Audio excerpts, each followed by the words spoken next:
porque el patrimonio es un patrimonio histórico y cultural, aparte religioso, como es lógico.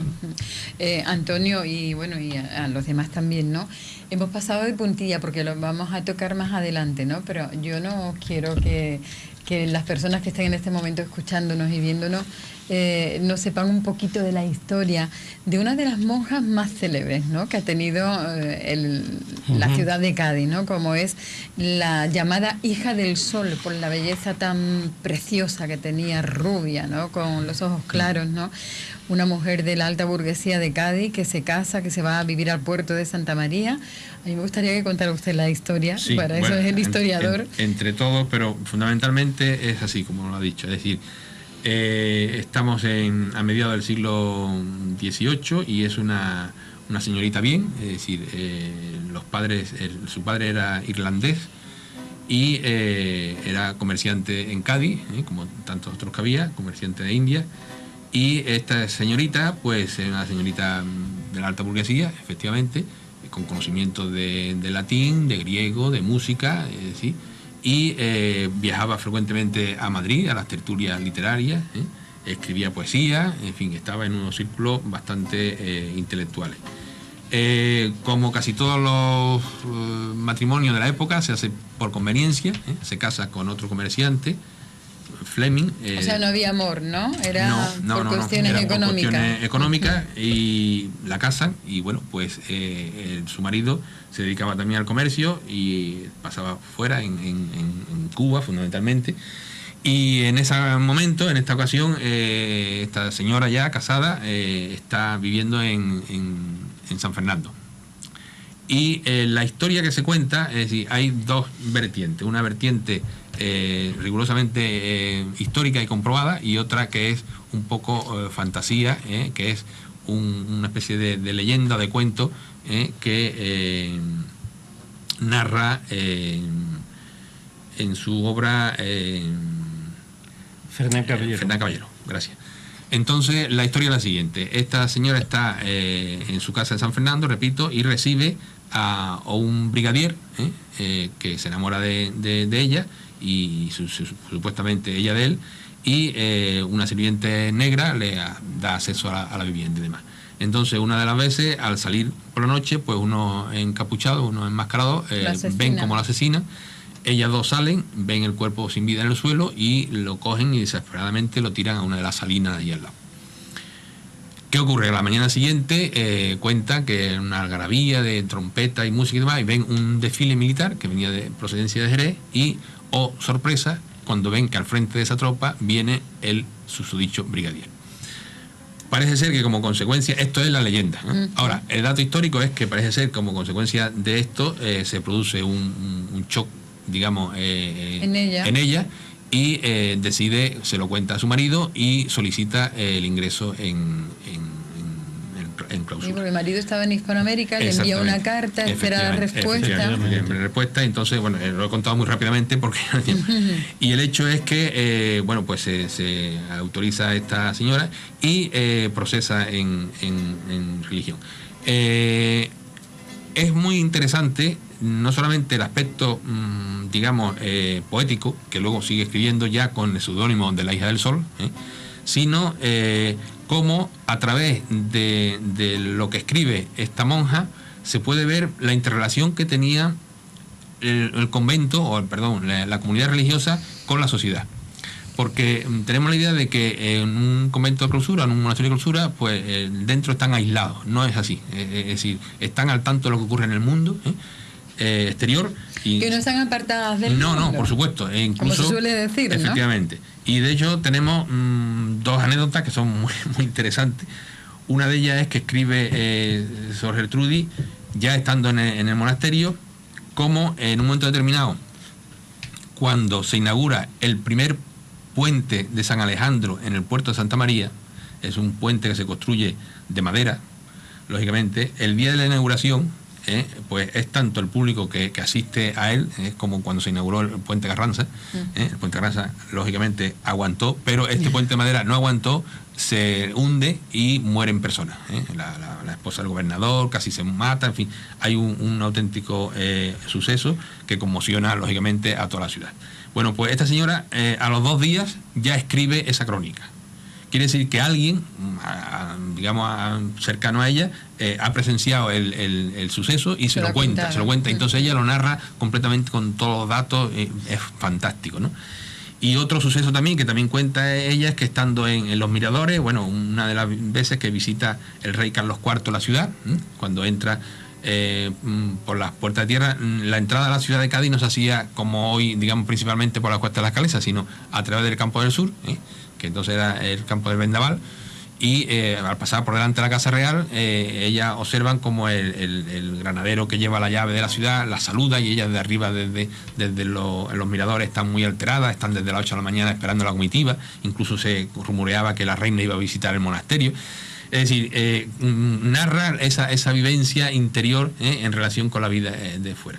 El monasterio siempre ha tenido una importancia, una vinculación muy importante con la ciudad de Cádiz. Es decir, en el siglo XVIII, pues cuando se celebraba el Día de la Inmaculada Concepción, iba el cabildo civil y el cabildo religioso en procesión hasta la propia iglesia de Santa María. Se celebraba allí un Te Deum, es decir, que había una relación, no digamos ya con el nazareno y todo lo que ello implica. Es decir, que hay, a través de esta monja se ve, como repito, esa interrelación entre la vida de la ciudad y lo que es el monasterio. Por lo tanto, recordando lo que sucede en el monasterio, recordamos la historia de Cádiz perfectamente. Perdona, sí. Una anécdota, que las monjas eran aficionadas a los toros, puesto que desde los miradores también veía las corridas de esa plaza que había en el Campo del Sur. Que había perfectamente. Hay fotografías de que se ven desde abajo la plaza de toros, y al fondo el último palco, digamos, es como si fuera, y se ven las ventanas de ese mirador. Además, de hecho, el monasterio le ha dado nombre al barrio. La calle Teniente Andújar se conoce en el barrio por la calle Mirador, por la calle del Torno. La calle Álvarez Cabrera es la calle Mirador. Hacen referencia a lugares del monasterio. Voy con el permiso de ustedes, lo íbamos a dejar para otro día, pero lo estoy leyendo y es francamente precioso. Un soneto que le dedicó don Francisco Micón, marqués del Mérito, que compuso a la hija del sol cuando precisamente profesó. Y dice así: ya en sacro velo esconde la hermosura, en sayal tosco garbo y gentileza, la hija del sol, a quien por su belleza así llamó del mundo la locura. Entra humilde y contenta en la clausura. Huye la mundanal falaz grandeza, triunfadora de sí, sube a la alteza de la santa misión segura. Nada pueden con ella el triste encanto del siglo, la ilusión y la milicia. Antes los mira con horror y espanto. Recibe el parabién, feliz novicia, y recibe también el nombre santo de hija amada del que es sol de justicia. Pues así lo interpretó en este soneto Francisco Micón, marqués del Mérito. ¿Cómo la vería, ¿Cómo no la vería él, no? Eso da una imagen de la vida pública que anteriormente, a profesar en el convento, tenía María Gertrudis de Ore. Frecuentaba las tertulias de Jorge Juan, tenía relación, se carteaba y se hacían públicos sus obras en los diarios de Madrid, en Cartagena. La pena es que todo lo de Cádiz parece que se lo llevan. Sí. Cuando todos sus manuscritos se conservan ahora en Santander. ¿En Santander? En la Menéndez y Pelayo, sí. Hay que decir... ¿Y por qué en Santander y no en Cádiz? Perdón, hay que decir que hay una persona que es Frédéric Morán, que es una señora francesa que está haciendo su tesis doctoral precisamente sobre la vida y obra de Sor Gertrudis. Casi toda la información que tenemos nos la ha facilitado ella, muy amablemente. Ella ha dado conferencia aquí, la hemos invitado, ha dado conferencia en el convento de las Descalzas de Feducci, y está dispuesta, pues, está abierta a seguir colaborando. Quiere decir que es una poetisa desconocida. La primera referencia que tiene esta señora investigadora es a través de una universidad americana. Es decir, Fíjate. en una universidad americana se conoce ya el valor poético de esta señora, cuando aquí no se sabía en absoluto. Ni en Cádiz ni en Ni en España Cádiz. entera. Y viene ahora a colación una cosa, que es que en el año 2005, ya a propuesta de Frédéric Morán, se solicita al Ayuntamiento de Cádiz el que haya un reconocimiento de esta monja poetisa. Tengo aquí, por ejemplo, un certificado que les da el secretario general del Santísimo Ayuntamiento de Cádiz, que dice, si le parece bien, lo leo. Sí. Dice: certifico que esta Junta de Gobierno Local, en sesión celebrada el 30 de septiembre de 2004, al punto 21, aprobó lo siguiente: la Junta de Gobierno Local hace suyo el siguiente ruego formulado por el teniente de alcalde. Ha visitado la alcaldía la autora francesa doña Frédéric Morán para presentar un trabajo de su investigación sobre la gaditana doña María Gertrudis Ore, vivencia de una poetisa gaditana entre el siglo y la clausura, así se llamaba el libro, por el que recibiera un premio de investigación. Dada cuenta que la señora Ore ingresa en el monasterio gaditano de Santa María, esta investigadora ha propuesto que se recuerde su presencia en Cádiz con alguna lápida que pudiera colocarse en la fachada del convento de las Madres Concesionistas, o rotulando algún espacio público de nuestra ciudad con su nombre. Entonces, esta propuesta es después contestada, y se le dice que efectivamente el informe de la Comisión de Patrimonio, trasladando a su efecto el del nomenclato de la petición formulada.